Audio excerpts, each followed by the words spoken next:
Olha, há 7 anos atrás eu tive o início da pior fase da minha vida, mais ou menos uns 7 anos atrás. Eu simplesmente fiquei sem os meus filhos de repente, tive uma separação e as crianças foram morar mais de 1.000 quilômetros de mim. Isso me trouxe uma depressão muito profunda, porque eu vivia para eles, eu trabalhava em casa, tinha, apesar disso, um emprego fixo de home office naquela época.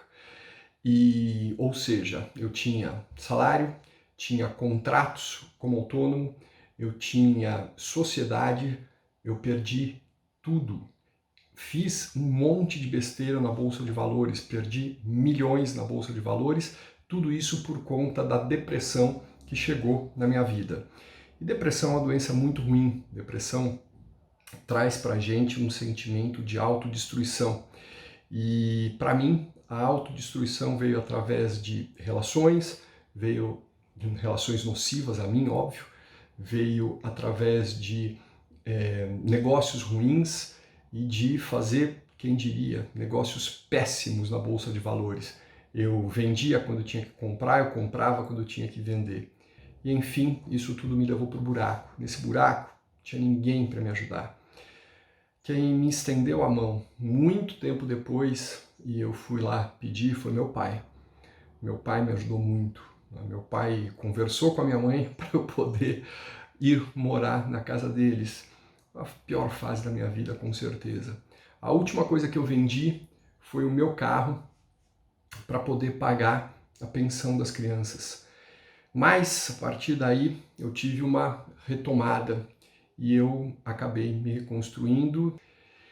E tem muita gente, inclusive, que naquela época que virou as costas para mim ou que se aproveitou da minha fragilidade, tirou dinheiro de mim mesmo, sabendo por tudo que eu estava passando, se aproveitou de mim e hoje, por incrível que pareça, está batendo na minha porta. Bom, eu vou contar um pouquinho de como eu me reconstruí e coloquei aí 4 fontes de renda na minha vida.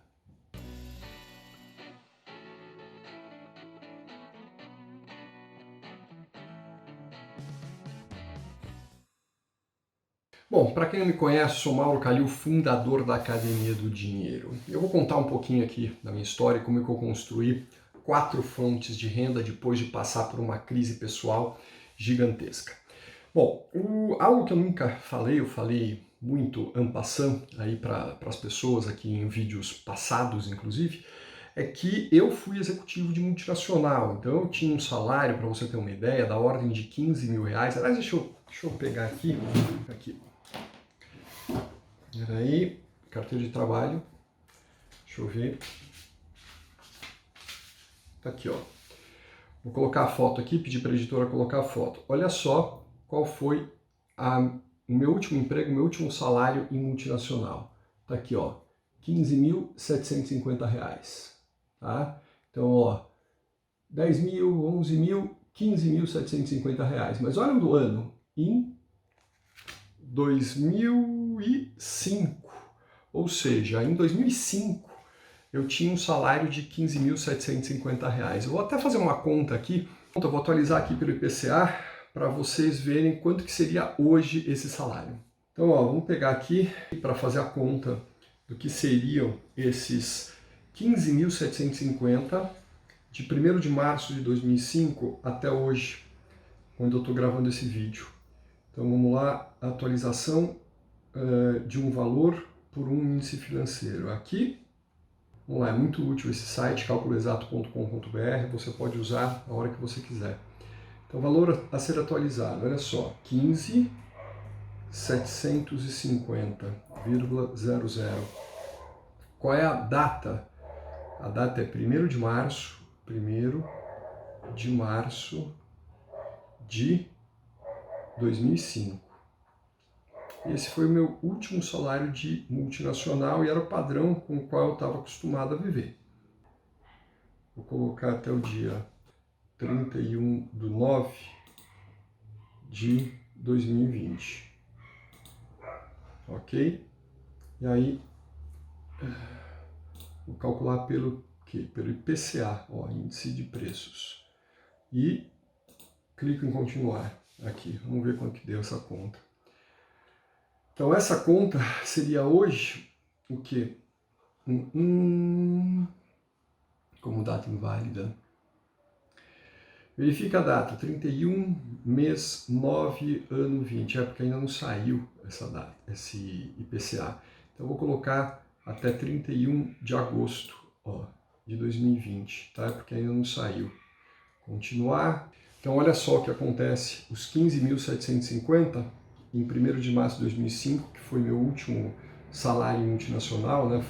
Na verdade foi minha última base salarial multinacional, equivaleriam hoje a R$ 34.683, mais todos os benefícios que eu tinha. Então, quer dizer, era mais do que 50 mil, 60 mil reais que eu recebia, e esse é o padrão que eu estava acostumado a viver, e era assim que eu vivia dentro do meu padrão. Quando eu larguei a multinacional, encontrei e falei, pô, já dá para viver dos meus dividendos, dá para viver dos meus recebimentos de aplicações financeiras que eu tive.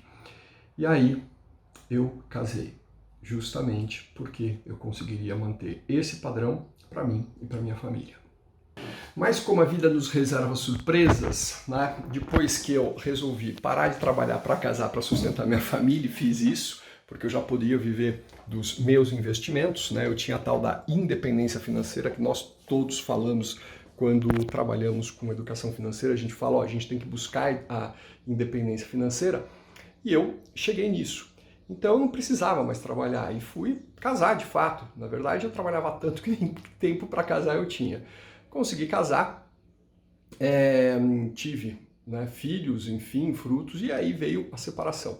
A separação para mim foi complicada porque as crianças foram morar com a mãe a 1.100 quilômetros de distância de onde a gente morava. Então a coisa foi bem difícil para mim. Eu entrei numa depressão muito profunda porque a separação dos meus filhos realmente me causou um mal enorme. Tá? E a depressão foi uma doença que me acometeu. Bom, mas e aí, por conta dessa depressão, aconteceu algo terrível. O que aconteceu? Aconteceu isso aqui, ó.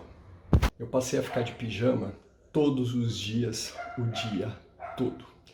Exatamente isso. Parei de trabalhar, parei de produzir. E óbvio que foi por isso que eu perdi todos os trabalhos, perdi todos os contratos que eu tinha, eu perdi todos os amigos e todo mundo começou a se aproveitar de mim, quem se dizia meu amigo. Por quê? Porque eu, cara, simplesmente me deixei levar. Então eu ficava assim, de pijama, o dia todo, todo dia. Tinha um sofá, né? Tinha uma janela e tinha uma televisão na casa onde eu estava. Essa, obviamente, não é a minha casa agora. A casa onde eu morava era outra. E o que fazia nessa fase? Nada. Eu via a televisão, eu olhava pela janela, eu ia tomar um copo d'água, voltava, via a televisão, olhava pela janela, eu mal tomava banho. Eu parecia um mendigo dentro da minha própria casa. Até que um dia eu tive um estalo. Eu fui para o aniversário do meu filho, em Porto Alegre, e a gente fez um passeio. E nesse passeio, ele ficou olhando para mim, ele era muito pequeno, ele estava fazendo 6 aninhos. A baixinha tinha 4 anos e meio.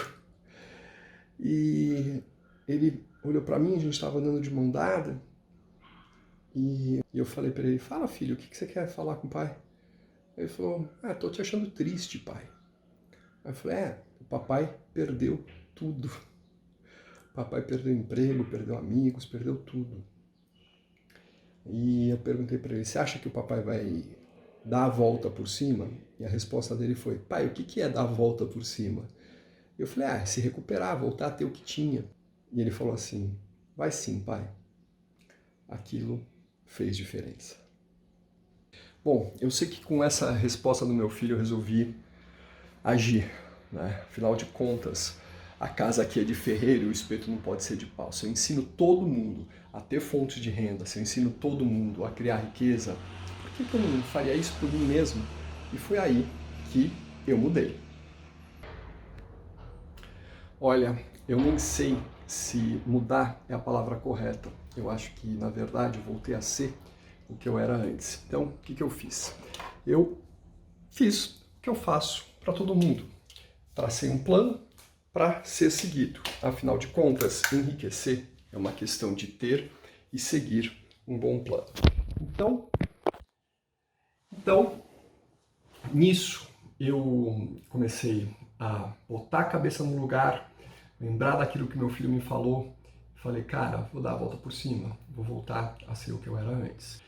E lembrando que eu precisava voltar a ter uma renda maior do que 30 mil reais, será que eu ia conseguir? Bom, é possível, não é impossível.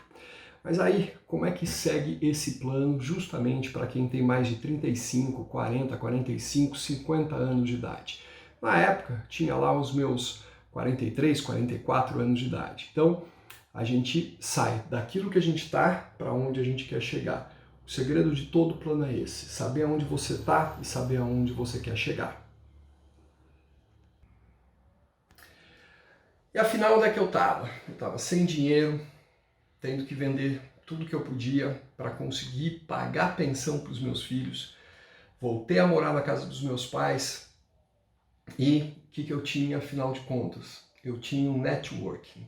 Querendo ou não, quando você trabalha, quando você trafega, não importa o que se você teve uma atividade profissional uma vez na tua vida, cara, você fez amigos dentro dessas atividades profissionais e esses caras são a porta para você voltar a trabalhar. E foi isso que eu comecei a fazer. E daí veio uma luz na minha vida. Essa luz foi o seguinte: Mauro, a gente tem uma proposta de trabalho para você. Muita gente queria me dar a proposta de trabalho 100% variável, né? E eu falei, cara, não dá. Trabalhar 100% variável é bom para quem tem competência, mas naquele momento em que eu estava assim, mega deprimido, eu precisava ter um suporte, por menor que fosse. E foi assim que aconteceu. Um amigo conhecido, que se tornou um grande amigo, me vendeu dentro da instituição financeira e falou assim, olha, a gente vai captar bastante recursos se a gente tiver o professor Mauro Kalil aqui dentro. E foi de fato o que aconteceu. Comecei a trabalhar por um salário baixo, um salário que na época era de coisa de 5 mil reais, até menos, tá? Uns 3.500 reais, e aí foi aumentando. Mas esse aumentando ele foi muito bom pelo seguinte, porque o variável, o céu era o limite. E eu realmente precisava disso, eu precisava de uma renda que me mantivesse, que garantisse que eu pagasse a pensão para os meus filhos, sem aquilo eu não poderia ficar, e que a partir daí valesse o meu esforço. E foi isso que eu tive o trabalho, nessa oportunidade. Então essa foi a primeira renda que eu tive, ok? Bom, início de construir planos, eu comecei a construir. Eu tinha um networking, correto? No entanto, existe algo que o Kiyosaki fala no livro Pai Rico, Pai Pobre. Está aqui o livro, vai rodar aqui, é muito bom, vale a pena a leitura, que é a questão de 4 tipos de profissionais que geram renda. Quer ver? Vou mostrar isso para você. Bom, e foi assim que eu comecei. Só que isso não é tudo na nossa vida. A gente tem que ter as lições completas para a gente conseguir trafegar. E agora eu vou te mostrar algo que está escrito no livro Pai Rico, Pai Pobre. Vamos lá. Bom, estou aqui no quadro da geladeira para mostrar que as coisas realmente são simples. Você tem basicamente 4 tipos de profissionais, tá? O empregado, que é como eu estava. Você tem o autônomo, que é o que eu fui um dia. Aí você tem os grandes empresários, que são os donos de negócio, não confunda com empreendedor, por favor, e você tem os investidores, que era aonde eu estava antes da minha depressão, legal? Então eu tinha lá um trabalho como investidor e um trabalho como autônomo, que me davam muita renda.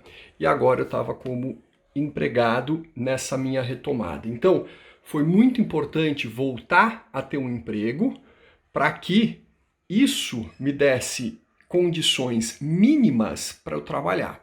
Eu nunca quis ser um grande empresário, dono de um grande negócio, que é basicamente aquela pessoa que não precisa ir à empresa para que a empresa dê resultados. Sei lá, os caras aí, os fundadores aí da Microsoft, da Amazon, etc., eles não vão mais na empresa. Agora, ser autônomo para mim sempre foi legal. Por quê?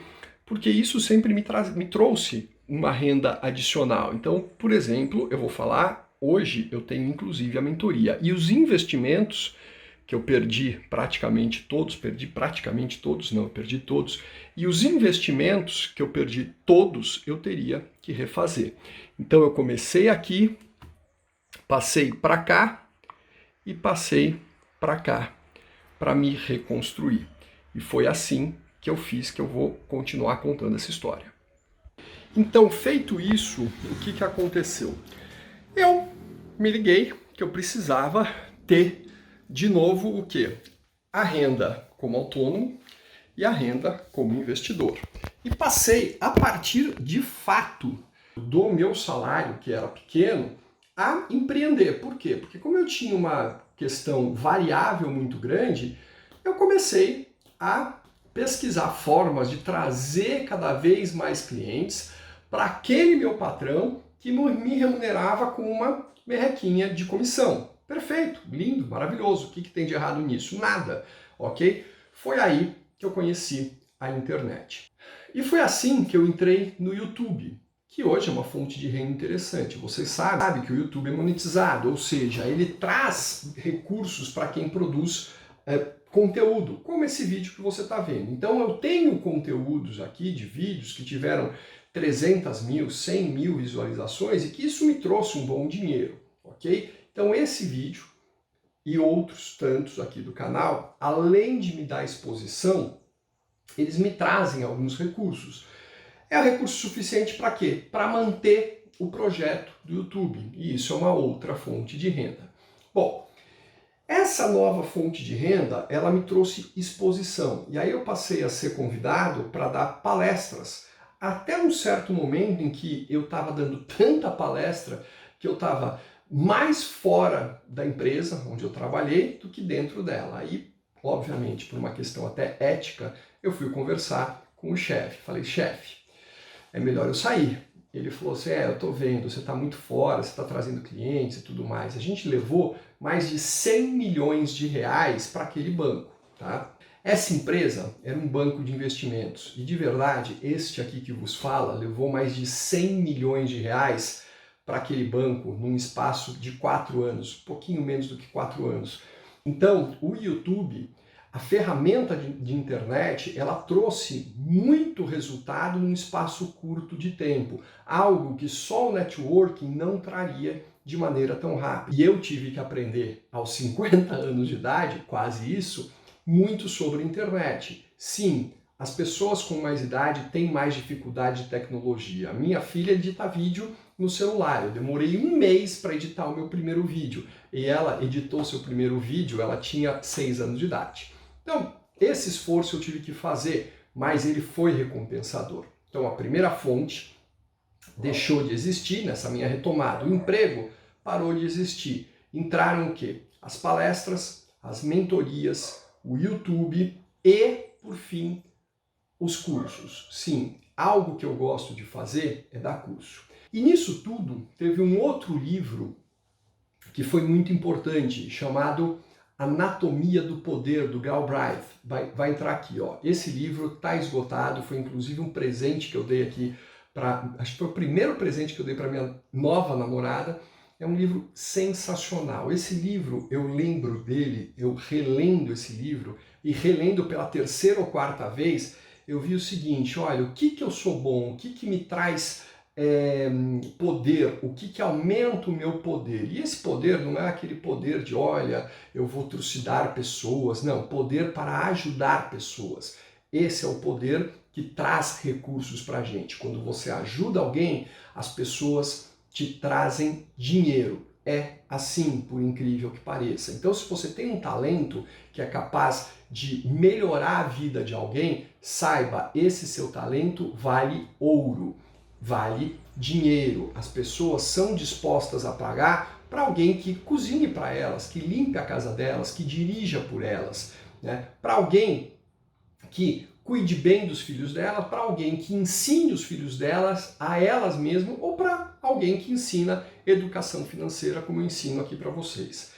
Esse livro mostra como você se encaixa. Aí tem várias fontes de poder, você vai ticando lá, nem todos têm todas as fontes de poder, eu mesmo acho que tenho 2 delas só, né, e que foram suficientes para essa minha retomada. E a retomada foi o seguinte: eu, a partir daquele emprego, que foi dentro de um banco de investimentos, consegui trazer mais de 100 milhões de reais para dentro. E isso fez com que minha renda aumentasse, só que mais do que isso, fez com que a minha exposição no mercado aumentasse. Isso tudo por conta da internet. Então, a partir daí, eu cheguei, num certo momento, a ter convites para palestras, mentorias e muitas outras coisas. E aí eu tive que chegar para o chefe, né, para o dono do banco, e falar, cara, nesses últimos 2 ou 3 meses que eu estou aqui, eu passei mais tempo fora, tudo bem, trazendo clientes, mas mais tempo fora do que aqui dentro. Ele falou, é verdade, eu estou vendo isso. Então vamos conversar? Pedi para sair, continuei dando as minhas palestras, né, e a coisa foi andando. Até porque a minha receita como autônomo, dando palestras e mentorias, já estava bem maior do que aquela que eu tinha como assalariado e bancário, ok? Então, a partir daí, as coisas foram se realinhando. Veio a pandemia, meu Deus do céu, e agora mais um golpe na minha vida. Cara, depois que a gente leva uma pancada tão grande, olha, de verdade, até fica mais fácil assimilar as demais. E de Deus, eu não quero outra pancada, por favor. Não quero merecer isso por pagar minha língua, não. E aí, o que aconteceu? As palestras diminuíram, só que começaram a ter os eventos online, como lives, propostas para publicidade. Você já deve ter visto alguma publicidade aqui no canal do YouTube da Academia do Dinheiro, até também no Instagram. E a gente começou a dar ênfase nos cursos online, porque se tem uma coisa que eu gosto e se tem um poder que eu identifiquei, é o poder da minha didática. E por isso, os cursos online dentro da Academia do Dinheiro passaram a ser uma nova fonte de renda também. Juntando isso tudo, eu consigo hoje me sustentar, reconstruir os meus investimentos, como eu já mostrei em outros vídeos, passei de novo a ser milionário, né, e trafegar nesse mundo, pouco a pouco, nesse mundo que a gente gosta, que a gente faz aquilo que a gente quer, na hora que a gente quer e por que a gente quer. E depois disso tudo, algo que eu faço muito mais hoje é o que eu gosto. Fazer vídeos, por exemplo, passear com os meus filhos, olha aqui atrás, ó, tá cheio de fotos deles. Aqui na minha frente também ainda tem fotos que precisam ser, tem espaços que precisam ser preenchidos nesse porta-retratos, que é um porta-retrato grande. Então eu me dedico ainda mais àquilo que eu gosto e procuro evitar fazer aquilo que eu não gosto e aquilo que me traz lembranças ruins, como, por exemplo, ficar deitado no sofá, de pijama, olhando uma televisão e a janela, vendo o tempo passar. A vida foi feita para ser vivida e a gente pode enriquecer enquanto vive a vida. Espero que você tenha gostado desse vídeo. Te vejo no próximo. Até!